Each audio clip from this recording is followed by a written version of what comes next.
मौसी की 100 चालें। सुबह का समय था।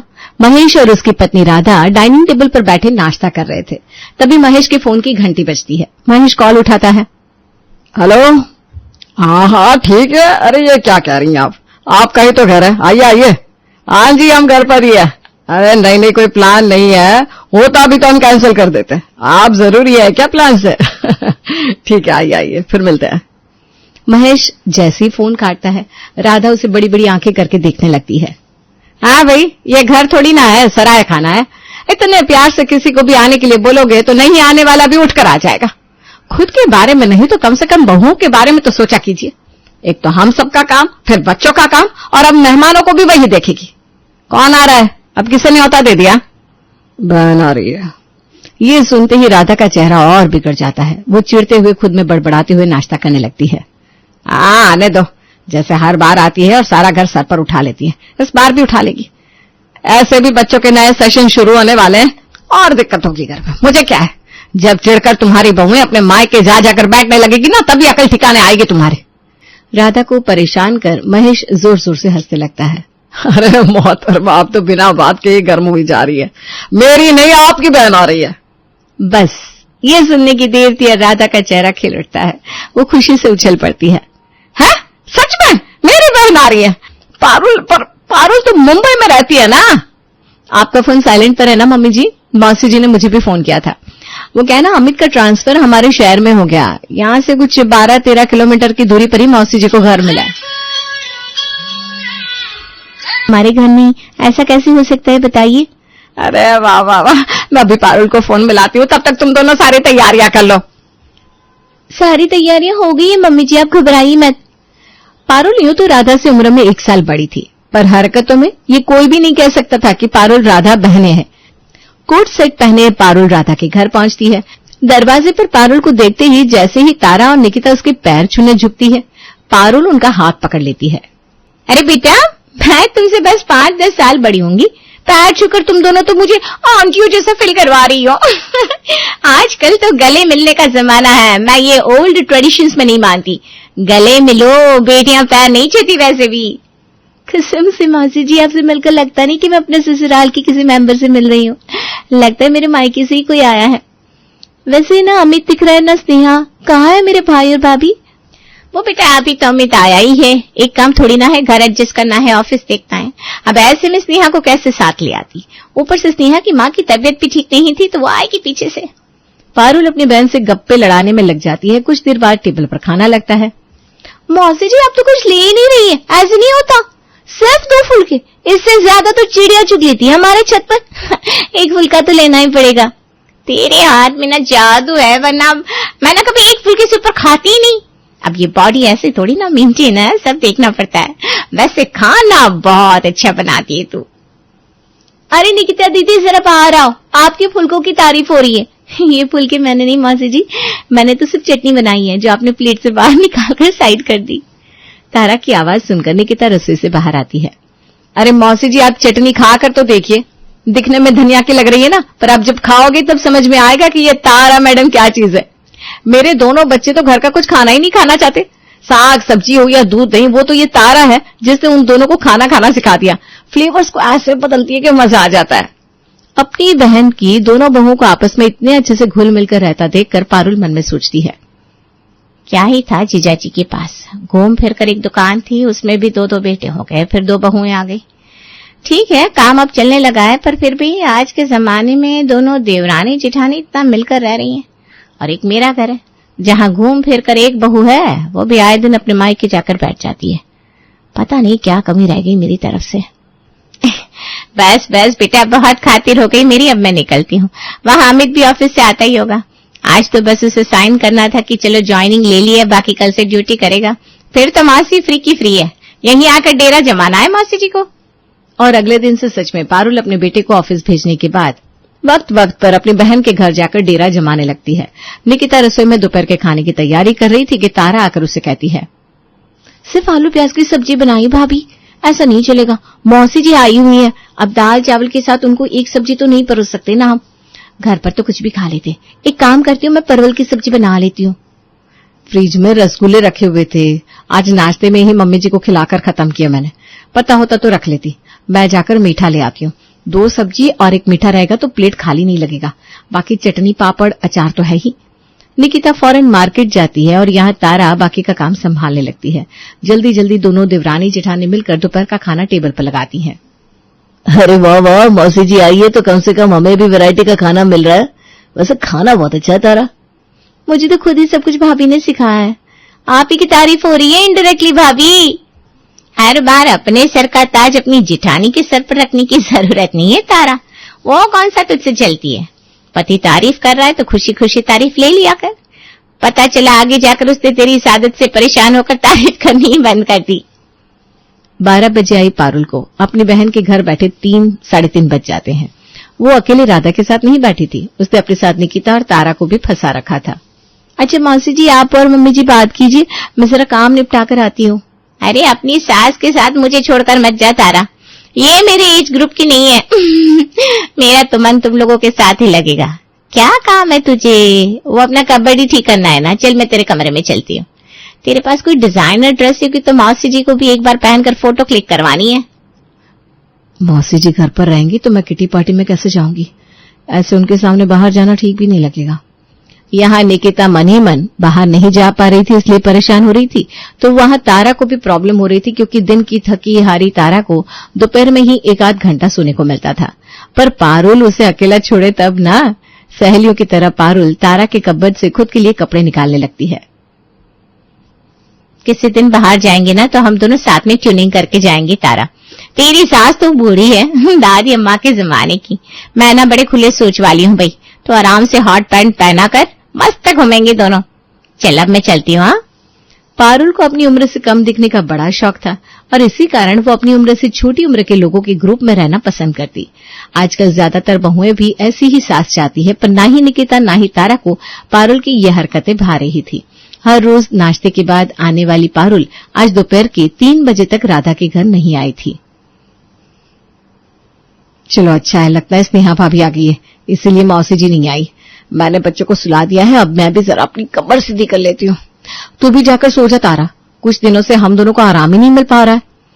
मैं तो सो जाऊंगी भाभी, पर आज आपको सोने नहीं मिलेगा। एनिवर्सरी जो है आपकी, कुछ प्लान किया कि नहीं? अरे किया है ना, 5 बजे तक मेहुल आ जाएंगे। तुम दोनों बच्चों को जरा संभाल लेना। हाँ, फिर मैं और ये मूवी देखने जाएंगे और उसके बाद डिनर। दोनों देवरानी जेठानी सोकर जैसे ही उठती हैं, उनका स्वागत करती है पारुल। ये लो पारुल आ गई मेरी बहू। नींद पूरी हुई ना अच्छे से? वैसे जरा रात में ठीक से सो जाया करो, दोपहर में सोने की जरूरत नहीं पड़ेगी बहू। अभी बताओ, तुम दोनों के चक्कर में मौसी जी को बिना चाय के ही बैठना पड़ा ना। फिर से तू वही सास वाली हरकतें मत किया कर रहा था। मुझे जरा भी नहीं पसंद कि कोई सास अपनी बहू को डांटे। तुझे इतना बुरा लग रहा है तो मेरे लिए बना देती तू चाय। अरे मैं तो जा ही रही थी ना चाय बनाने, पर तूने ही कहा कि तू वो कैपेचिनो क्या होता है वो पीती है। अब वो कैप्सिनो मेरे को बनाने को नहीं आता। मैं बना देती हूँ मम्मी जी, 2 मिनट का काम है। सुबह से काम कर रही हैं भाभी आप, सारी ताकत यहीं खत्म कर लेंगी क्या? आप जाइए, तैयार हो जाइए, कुछ देर में भैया आएंगे।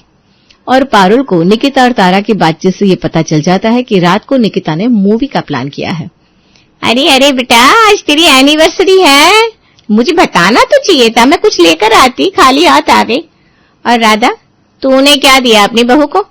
ऐसे में मैं तो अपनी बहू के हाथ में नहीं तो भी 11,000 21,000 रखती ही हूँ। अरे नहीं मौसी जी, बड़ों का आशीर्वाद ही बड़ी चीज है। मानना पड़ेगा तेरी ट्रेनिंग को राधा, जरा टच से मस्त नहीं होती ये दोनों लड़कियां। वैसे हॉलीवुड मूवी देखने जा रही है ना तू बहू? हॉलीवुड पिक्चर ना मुझे भी बहुत पसंद है, मैं भी चलती हूँ तेरे साथ। आज वैसे भी अमित को रात भर ऑफिस में रहना है, अकेले घर पर मैं क्या करूंगी। हाँ जा पारुल, मजे करना। इसका अंदाजा तो आप लगा ही सकते हैं कि अपनी एनिवर्सरी डेट पर अपनी मौसी सास को ले जाकर निकिता कैसा महसूस कर रही होगी। मूवी के बीच से ही मेहुल उठकर बाहर आ जाता है। निकिता भी बाहर आ जाती है। कभी कभी ना तुम बिल्कुल हद कर देती हो, क्या जरूरत थी हमारे पर्सनल टाइम में मौसी जी को लाने की? बेचारी वो कितना खुद ऑकवर्ड फील कर रही होगी। मुझे लाना होता तो मैं क्या बच्चों को नहीं ले आती मेहुल? मैं उन्हें खुद तारा के पास छोड़कर आई हूं। मौसी जी ने जिद पकड़ ली साथ चलने की। साफ साफ मम्मी जी की गलती है। मैं मौसी जी को किस मुंह से मना करती, पर मम्मी जी तो मना कर सकती थी, पर उन्होंने भी मौसी जी को हमारे साथ जाने पर जोर दिया। अब तुम्हें मेरी माँ में प्रॉब्लम दिखने लगा? अगर तुम्हारी मम्मी के सामने हुआ होता ना तो तुम कह देती मेरी माँ बहुत भोली है, उन्हें दुनियादारी की समझ नहीं है। अब यही जब मेरी माँ से भूल हो गई तो वो गुनहगार बन गई। अपनी ही एनिवर्सरी पर मेहुल और निकिता के बीच तनाव हो जाता है और यहां से शुरू होता है राधा के घर की शांति का भंग होना। पिछली रात की चिड़ी हुई निकिता आज सारे काम उल्टे कर रही थी। आज बच्चे बड़े शांत है भाभी, जरा भी आवाज नहीं आई दोनों की। बच्चे? हे भगवान, मैं बच्चों को स्कूल से लाना ही भूल गई। स्कूल की छुट्टी तो 2:30 बजे होती है, यहाँ तो 3 बज गए। इतनी बड़ी गलती कैसे होगी मुझसे? कहाँ होंगे बच्चे, मेरा इंतजार कर रहे होंगे। हड़बड़ाते हुए निकिता भागती है और दरवाजे पर रखे शू रैक से अपने चप्पल उतारकर जैसे ही पहनने लगती है, पड़ोसन विमला निकिता के दोनों बच्चों के साथ वहां पहुंचती है।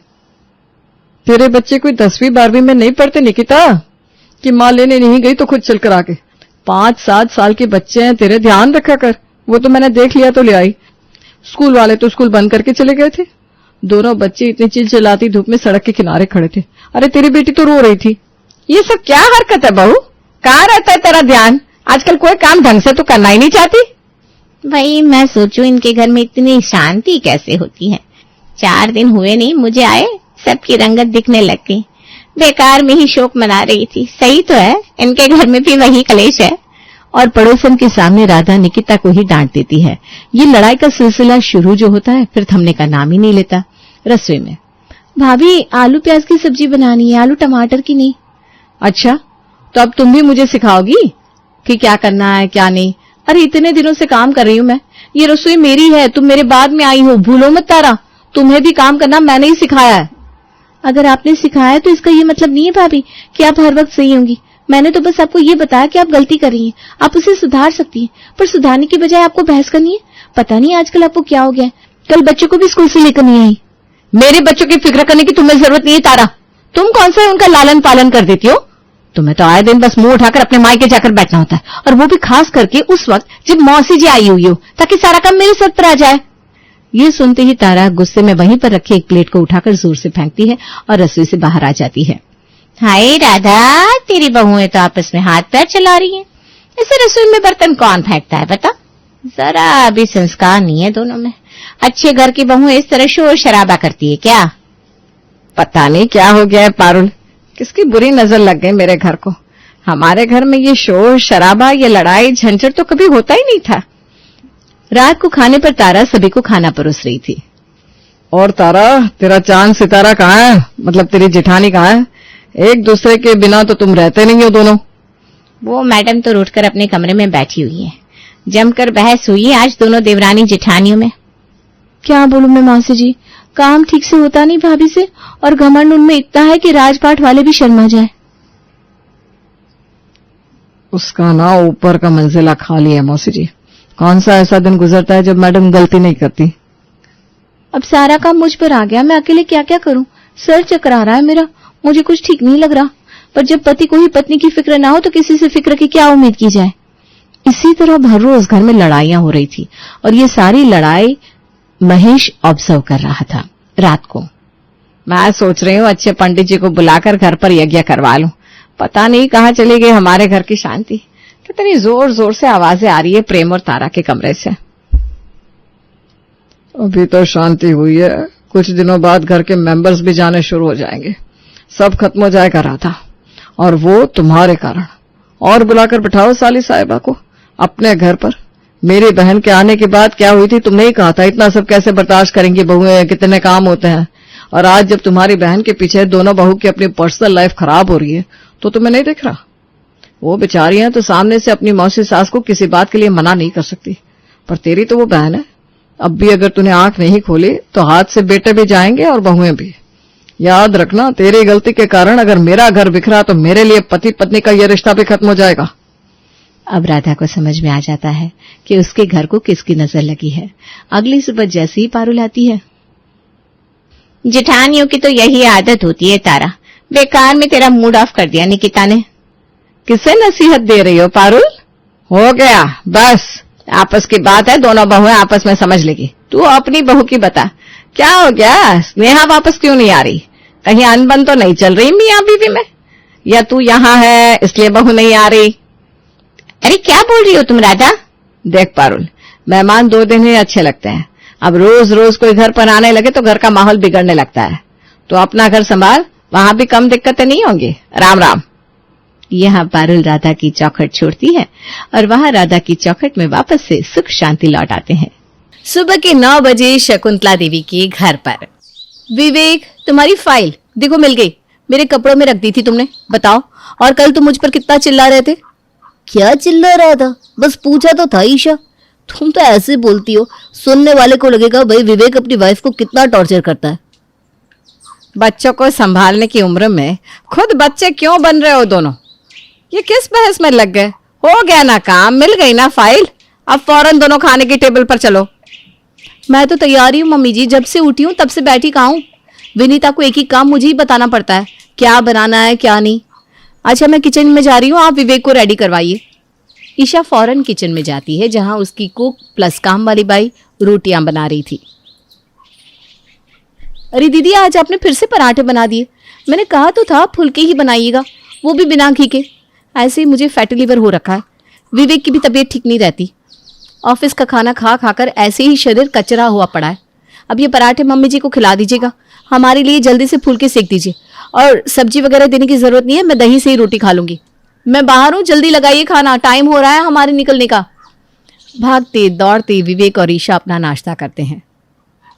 भैया दीदी, टिफिन टिफिन तो छोड़ दिया आपने। अरे थैंक यू दीदी, अच्छा कि आपने याद दिलाया, वरना आज फिर कैंटीन से खाना खाना पड़ता। फौरन टिफिन लेकर दोनों अपने अपने ऑफिस निकल जाते हैं। 2 घंटे बाद।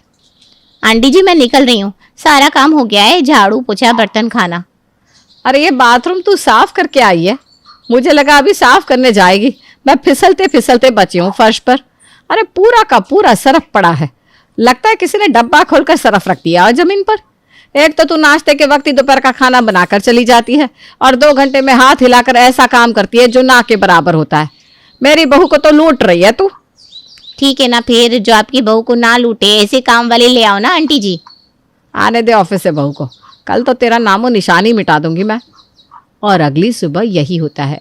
विनीता के आते ही शकुंतला उस पर चढ़ जाती है।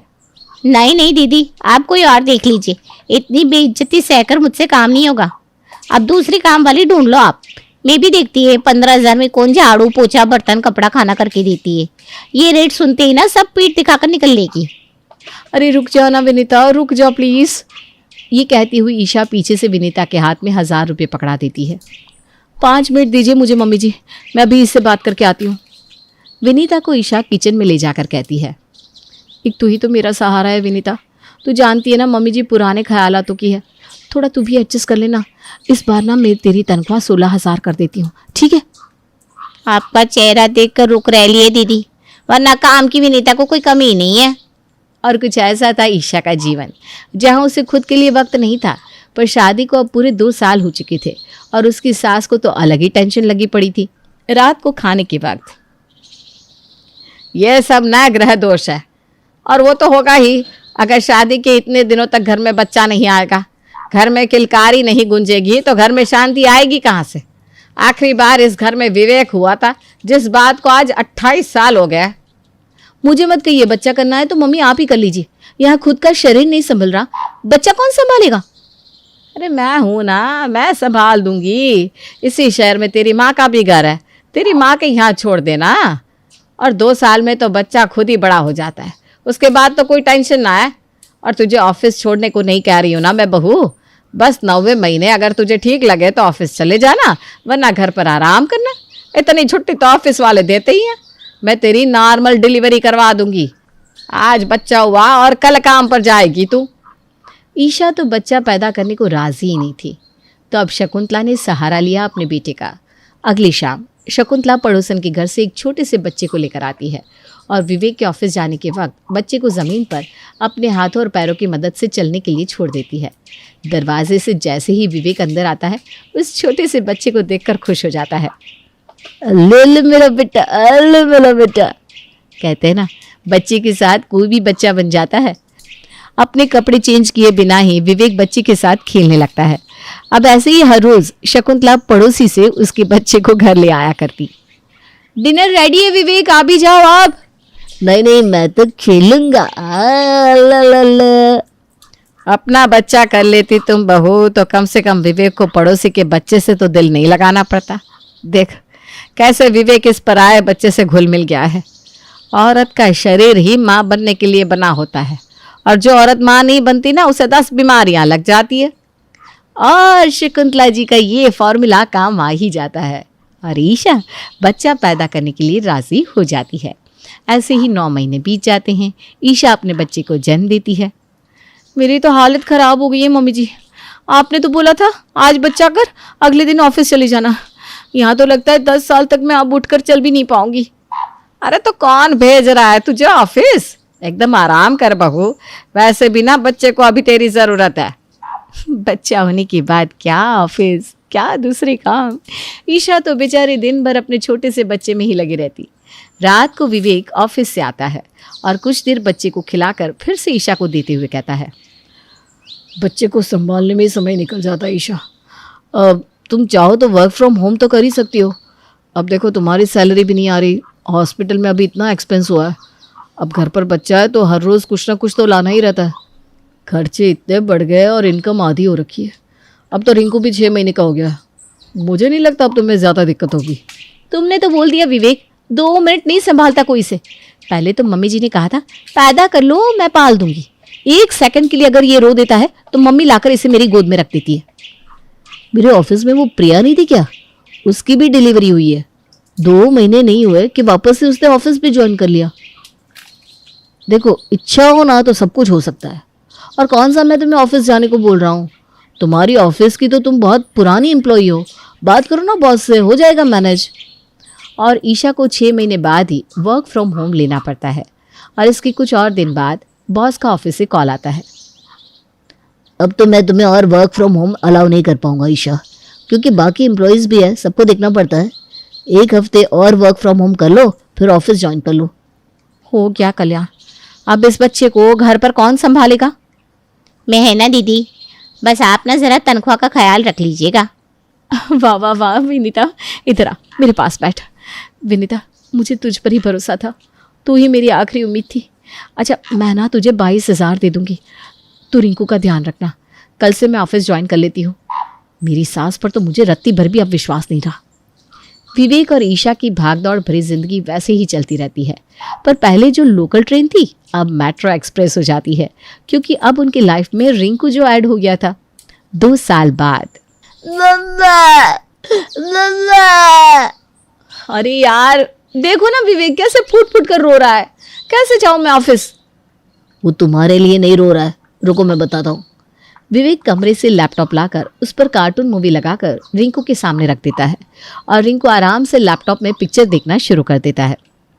ऐसे पलते हैं बच्चे, समझी? ये 8 घंटे की लंबी सीरीज है, अभी ये शाम तक यहाँ से नहीं उठने वाला। ये कोई बात हुई भाई? ऐसे पलते हैं क्या बच्चे? अकेला बच्चा है घर पर, मन कैसे लगेगा इसका? 3 साल हो गए बेचारे को, अभी भी सही से साफ साफ नहीं बोल पाता।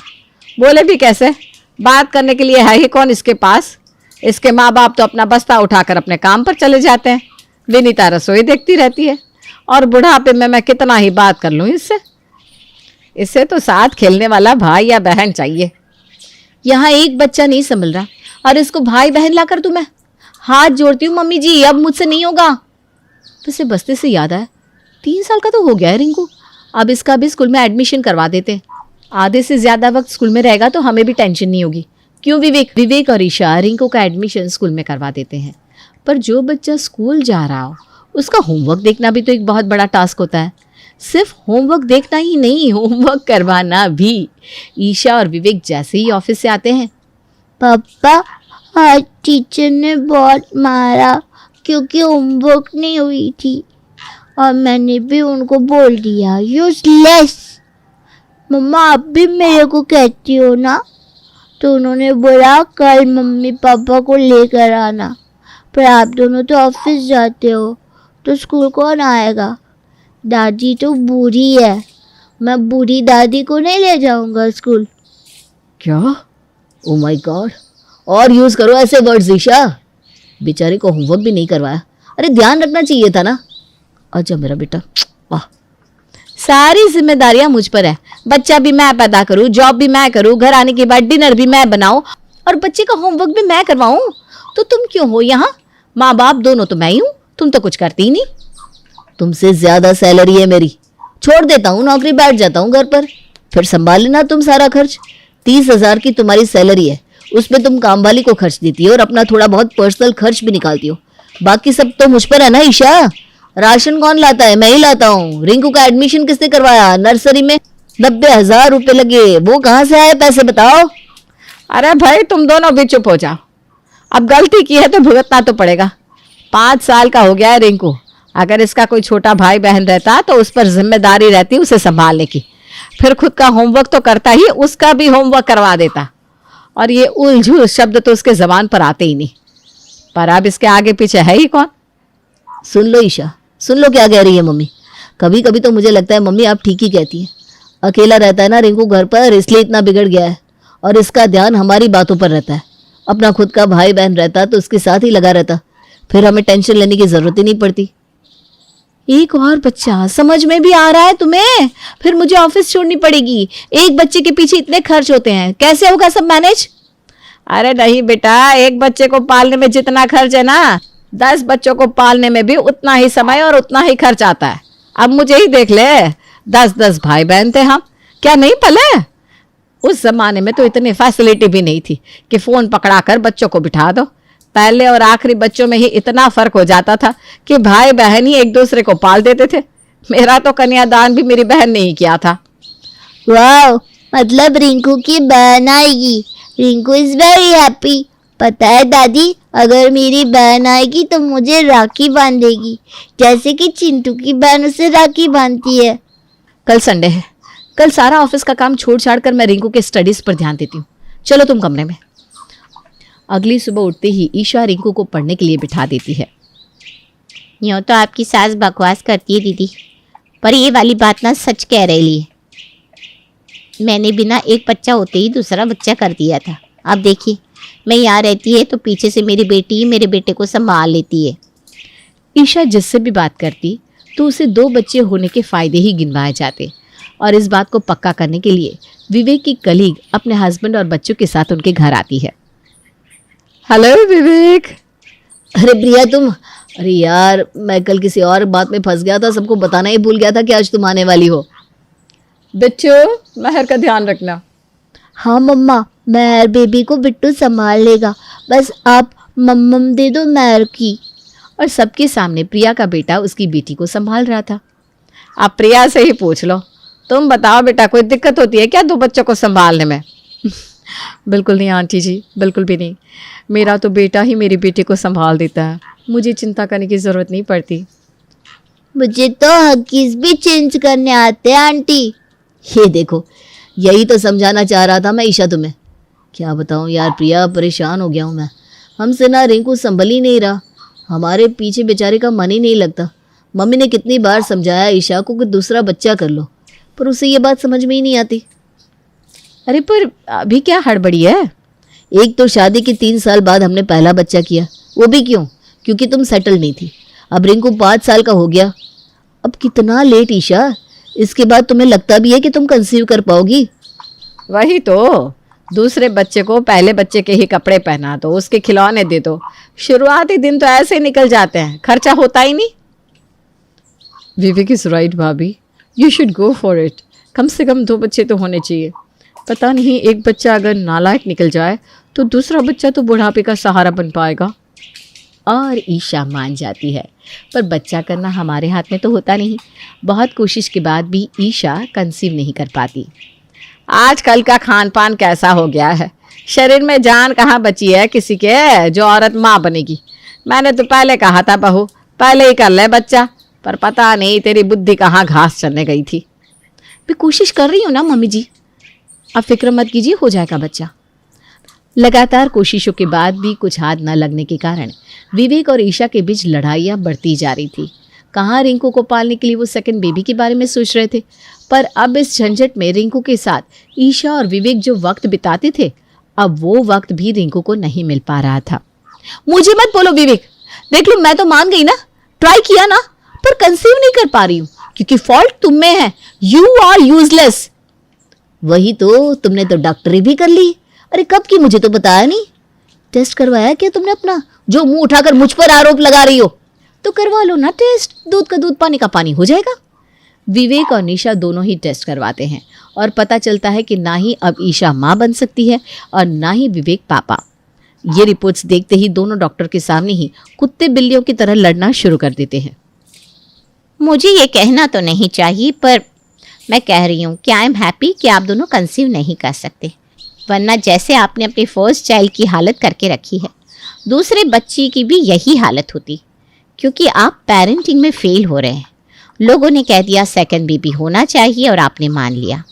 रिंकू की भाई बहन नहीं है तो आप बन जाओ उनके भाई बहन। आप दोनों को एक अच्छे काउंसलर की ज़रूरत है। मैं काउंसलर का नंबर लिख देती हूँ, आप काउंसलर से मिल लीजिए। सो यू नीड काउंसलर, याद रखिए। डॉक्टर की सलाह मानकर ईशा और विवेक काउंसलर के पास जाते हैं, जहां उन्हें समझ में आता है कि उन दोनों की पेरेंटिंग में गलती कहाँ हो रही थी। 2 महीने बाद मम्मा, मुझे टेस्ट में वेरी गुड मार्क्स मिले। वो तो मिलने ही थे, अपने पापा पर जो गया है मेरा बेटा, बिल्कुल ब्रिलियंट। नहीं नहीं, मेरा रिंकू तो अपनी माँ पर गया है, स्मार्ट। मैं तो आप दोनों पर गया हूँ मम्मी पापा।